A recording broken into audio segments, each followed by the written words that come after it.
హైదరాబాద్ ఒక చాలా కాస్మోపాలిటన్ నగరం. ఈడ భారతీయులందరికీ ఉత్తర భారతదేశం నుంచి, ఉత్తరప్రదేశ్ నుంచి, రాజస్థాన్ నుంచి ఎంతోమంది ఇక్కడ ఉన్నారు. కొందరు 400 ఏళ్ళ కింద వచ్చారు, కొందరు మొన్న వచ్చారు. వీళ్ళు ఇక్కడ సొసైటీలో మంచిగా ఇంటిగ్రేట్ అయ్యి సొసైటీకి ఎన్నో బిజినెస్లు పెట్టి ఉద్యోగాలు సృష్టించి లాభం చేస్తున్నారు. ఈరోజు మన రాజస్థాన్ చీఫ్ మినిస్టర్, మన మంత్రివర్గులు ఎంతోమంది వచ్చిండ్రు. వాళ్ళని కలిసినందుకు వాళ్ళు ఇక్కడ ఎట్లున్నారు, వాళ్ళ అభిప్రాయాలు ఏంటి, వాళ్ళ సమస్యలు ఏంటి అవి తెలుసుకుంటారు. అట్లనే బీజేపీ పార్టీ వాళ్ళకి ఏం చేయగలుగుతుందని మంత్రి గారు వచ్చారు. అండ్ మీరు అందుకే ఈరోజు ఈ మీటింగ్ పెట్టినాం. ఇక్కడ నేను అనుకుంటున్నా బయటి రాష్ట్రాల నుంచి వచ్చిన వాళ్ళు కూడా బీజేపీకి సపోర్ట్ ఇస్తున్నట్లయితే ఇక్కడ లోకల్ ఏం చెప్తారు సార్, ఏం రిక్వెస్ట్ చేస్తారు? ప్రవాస భారతీయులు ఇక్కడ మనకి మీటింగ్ ఎవరైతే అటెండ్ అయ్యారో వాళ్ళకి ఏం రిక్వెస్ట్ చేస్తున్నారు?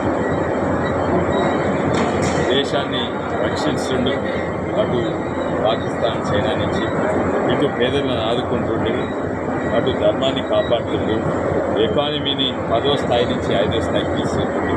దేశ అభివృద్ధి, దేశ భవిష్యత్తు బీజేపీ పార్టీ ఇక్కడ బీజేపీ పార్టీ చెవుల నంబర్ 2 బటన్ ఉండాలి. 2 లక్షలతో గెలుస్తున్నారు ఒకసారి. అది కమలం. మన రాష్ట్రంలో ఎన్ని సీట్లు కైవసం తీసుకున్నారు? 12 సీట్లు గెలిస్తే తప్పదు. ఆయన గెలుపు ఈరోజు సాయంత్రం తీసుకోవాలైతే పోస్టల్ బ్యాలెట్ అయిపోతలేదు. అయితే ఆ పోస్టల్ బ్యాలెట్ నేను అనుకుంటున్నా ఓన్లీ 1 వే పోస్టల్ బ్యాలెట్ పోగా 80 నుంచి 90% ఒకటే డైరెక్షన్లో ఇచ్చింది. ఇక ఎందుకు నాకు సంతోషం మీరే అనుకోండి. మేమే కాదు, ఇవాళ సాయంత్రము డాన్స్లు ఇంకా సెలబ్రేషన్స్ ఇవాళ సాయంత్రం నుంచే మొదలైతే फेक वीडियो बना रहे हैं, उनको अपनी मर्यादा का भी ध्यान नहीं है। ये किस तरह के हथकंडे अपना सकते हैं आप जानते हैं। ये चुनाव का समय आता है, हर तरह के हथकंडे अपनाते हैं। मैं आपसे एक ही बात कहना चाहता हूं, आप सभी पढ़े लिखे हो, सभी जानते हो, इनके जो भी इन्होंने घोषणा पत्र हमेशा जारी किया है, इनका घोषणा पत्र निकाल लीजिए, इनका घोषणा पत्र निकाल लीजिए और उस घोषणा पत्र में देखिए इन्होंने कितने वादे पूरे किए हैं। और एक तरफ हमारे देश के यशस्वी प्रधानमंत्री नरेंद्र मोदी जी का संकल्प पत्र निकाल लीजिए और संकल्प पत्र को देखिए कि 2014 में जो संकल्प पत्र हमने लिया था उसको 2019 तक पूरा करने का काम हमारे देश के यशस्वी प्रधानमंत्री में जो संकल्प पत्र लिया उसको 2024 तक पूरा करने का काम किया। आज भी कांग्रेस ने जो संकल्प वो घोषणा पत्र दिया है वो उसको कभी पूरा नहीं कर सकते, लेकिन उनको तो ये आदत है, क्योंकि 70 साल से लगातार वो गरीबी हटाओ का नारा देते हैं, लेकिन कभी गरीब से उनका वास्ता नहीं रहा। पहले देखिए आपकी दादी जी ने भी नारा दिया था, दादी जी या नानी जी ने भी नारा दिया था कि गरीबी हटाओ, आपके पिताजी ने भी दिया था, बीच में मनमोहन सिंह दिया है, उन्होंने भी दिया था, आपकी माता जी तो लगातार दे रही है और आप भी वो गरीबी हटाओ के नारे पर आ गए। कैसे आपने अब तक क्या किया है बता तो दीजिए। अगर गरीब का कल्याण किया है तो देश के यशस्वी प्रधानमंत्री नरेंद्र मोदी जी ने किया। अभी मेरे भाई निश्चित रूप से आप सभी को बहुत बहुत धन्यवाद और साधुवाद। चाय पर चर्चा, राजनीतिक हालतों की चर्चा, ये बहुत बड़ा विषय धीरे धीरे जनता के मन में गया है। मुझे ये भी पता है कि तेलंगाना के अंदर आने वाले लोकसभा चुनाव में भारतीय जनता पार्टी की बहुत अच्छी तरह से जीत भी होने वाली है और अपनी तेलंगाना के अंदर बहुत बड़ा हमें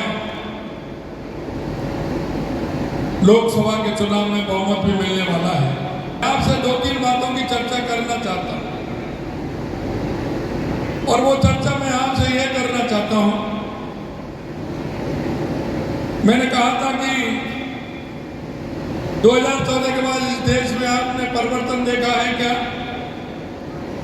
आपने कहा देखा है। मैं आपको थोड़ा पीछे ले जाना चाहता हूं, और पीछे मैं इसलिए ले जाना चाहता हूं कि क्या है कि हमारे कभी कभी मन में आती है, हम पीछे की बात हम भूल जाते हैं, हमको ध्यान नहीं रहता, हम उसको अगर जरा सोचे तो हमारे मन में कई कल्पनाएं देश के अंदर आए दिन, जैसा आपने कहा, आए दिन धमाके होते, देश के अंदर आतंकवाद पनप रहा था, देश के अंदर नक्सलवाद पनप रहा था, आए दिन भ्रष्टाचार की कहानियां हो रही थी, और भ्रष्टाचार ही भ्रष्टाचार नहीं। उस समय के प्रधानमंत्री जी कहते थे ये अगर इस देश के संसाधनों पर सबसे ज्यादा अधिकार है तो मुस्लिमों का सबसे ज्यादा यहाँ के संसाधनों पर अधिकार है। तुष्टिकरण के आधार पर चलने वाले लोग थे, आज भी वो तुष्टिकरण के आधार पर चल रहे हैं। मैं आपसे कहना चाहता हूं कि जब से हमारे 2014 से हमारे देश के यशस्वी प्रधानमंत्री नरेंद्र मोदी जी बने, क्या हमने किसी के साथ तुष्टिकरण या जातिवाद की राजनीति की है क्या? आप बताइए, सभी का समान रूप से इलाज हो रहा है, नहीं हो रहा है? मैं आपसे कहना चाहता हूं, सभी के पास किसान सम्मान निधि पहुंच रही है, नहीं पहुंच रही है?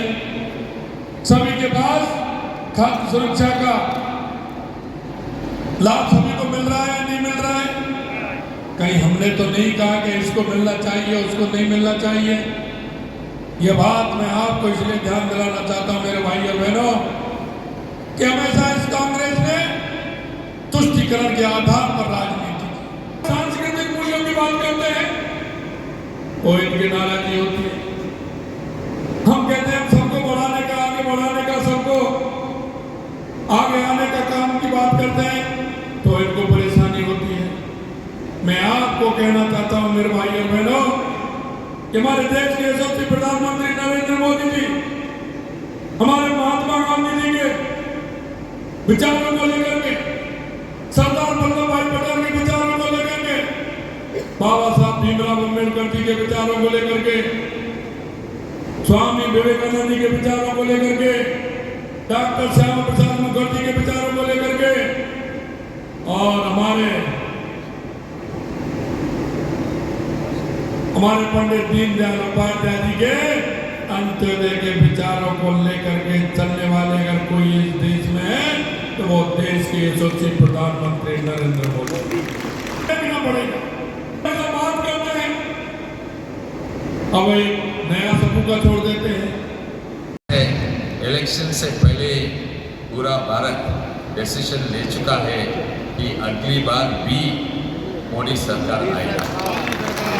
भारत देश में आप बोलेंगे फिर एक बार मोदी सरकार, लेकिन यहाँ के लोग क्या बोल रहे हैं आपको थोड़ा मालूम है।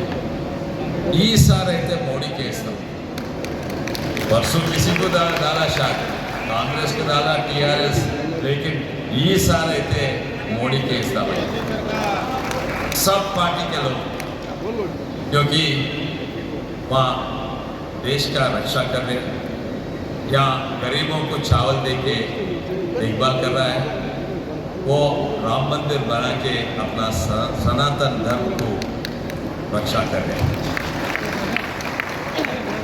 हम तेलुगु में युग पुरुष बोलते हैं, हिंदी में भी शायद युग पुरुष बोलते हैं, क्योंकि युग में एक ही बार ऐसा पुरुष आता है। मोदी जी रामायण और गीता देने का काम करते हैं, ये हमारा स्वाद है, ये हमारा स्वाद मान है।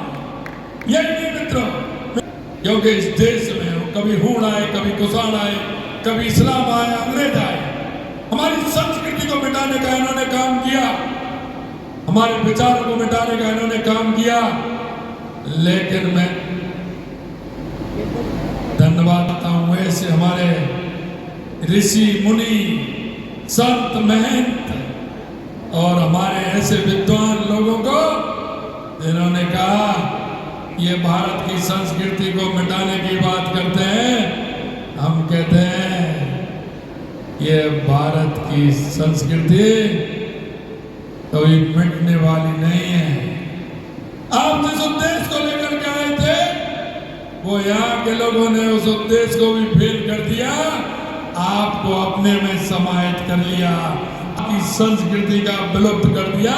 लेकिन हमारी संस्कृति आज भी जिंदा है और आगे भी जिंदा रहेगी, यह हम बताना चाहते हैं। कहना चाहता हूँ ये बात करने वाले, बाबा साहब की बात करने वाले सबसे ज्यादा अगर जलील किया बाबा साहब भीमराव अम्बेडकर को, तो इस कांग्रेस ने जलील किया, कांग्रेस ने जलील किया।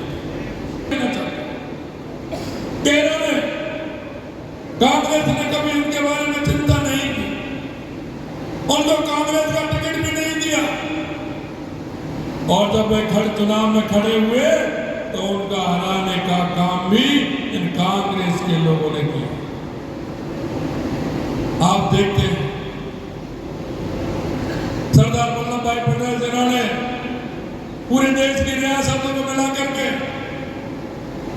संकल्प लिया, और सरदार पटेल जी को भी कांग्रेस के लोग भूल गए, परिवार याद आता था, और आज भी वही परिवार उनको याद आता है। उनको राष्ट्र की चिंता नहीं, उनको परिवार की चिंता है, परिवार की चिंता है।